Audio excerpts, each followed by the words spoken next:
My friends. My name is Miss Eerie, and I want to share a horror story with you guys.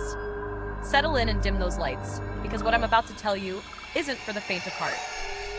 You may think you know fear, but let me take you to Salem, a town soaked in shadows and whispers, where the line between myth and reality is razor thin. Salem, the name conjures images of the infamous witch trials, but that's old history, right? Or so the townspeople thought. In the heart of Salem stood an ancient house, its wooden beams twisted with age, cloaked by ivy and eerie silence. This was the Hawthorne Manor, abandoned for decades, but never truly empty. Some said it was cursed. Others claimed it was haunted by shadows that moved on their own. And tonight, we're about to find out which of those was true. Now, before you think, haunted houses, cliché much? Trust me, this isn't just a story of creaking floors and cold spots. This is a tale of something darker, something that grips your soul and makes you question what's real.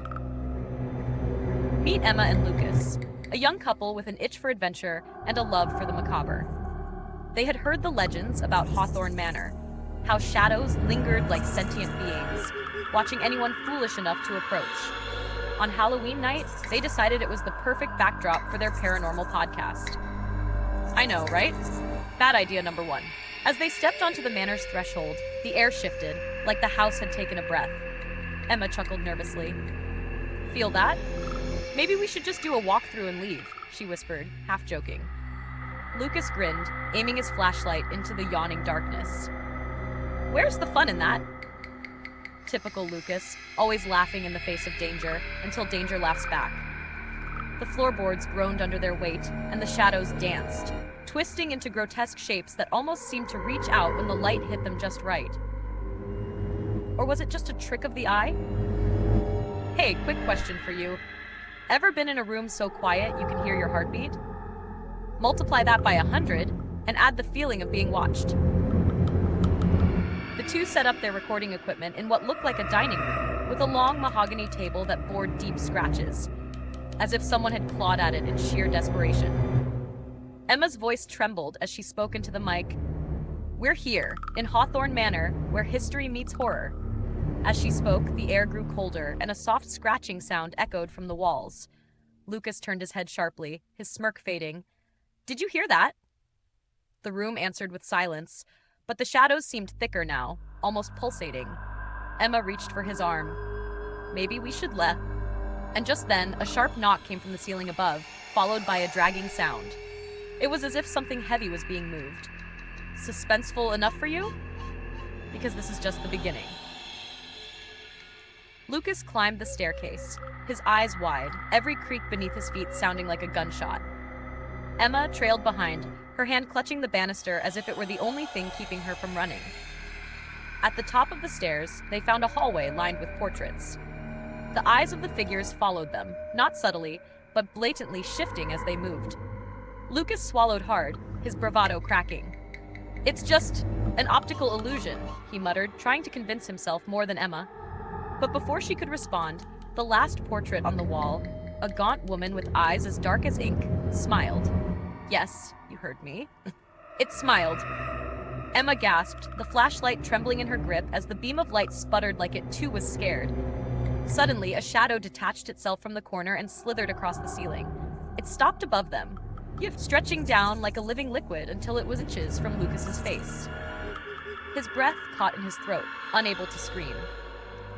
The shadow whispered in a voice that sounded like the rustling of dry leaves. Why have you returned?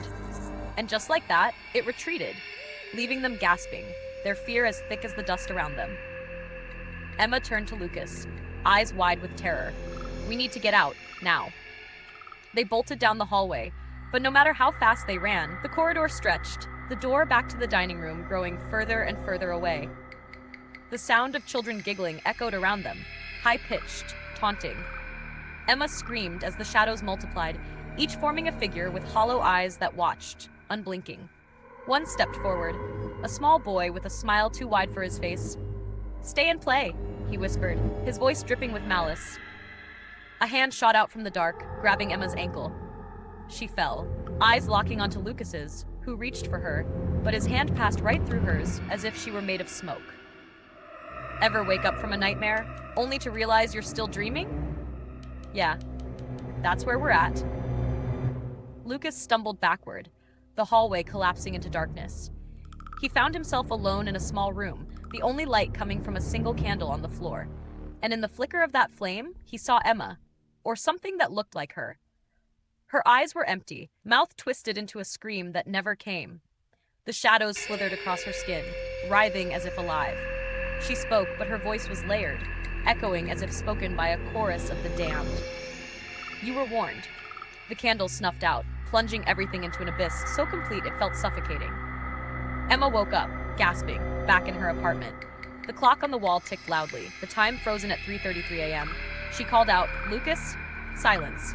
A shadow shifted in the corner of the room. It leaned forward, and Emma's heart stopped as she recognized the face. It was her own. It grinned, eyes glowing a deep red, and whispered, "Welcome home."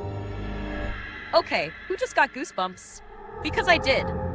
And that, my friends, is why some places are better left forgotten. The shadows in Salem don't just watch, they wait. And when they find you, they make sure you never forget. Thank you for joining me tonight. If this tale sent a shiver down your spine, don't forget to like, comment, and share. Until next time, stay curious, and stay wary of the shadows that might just be watching you.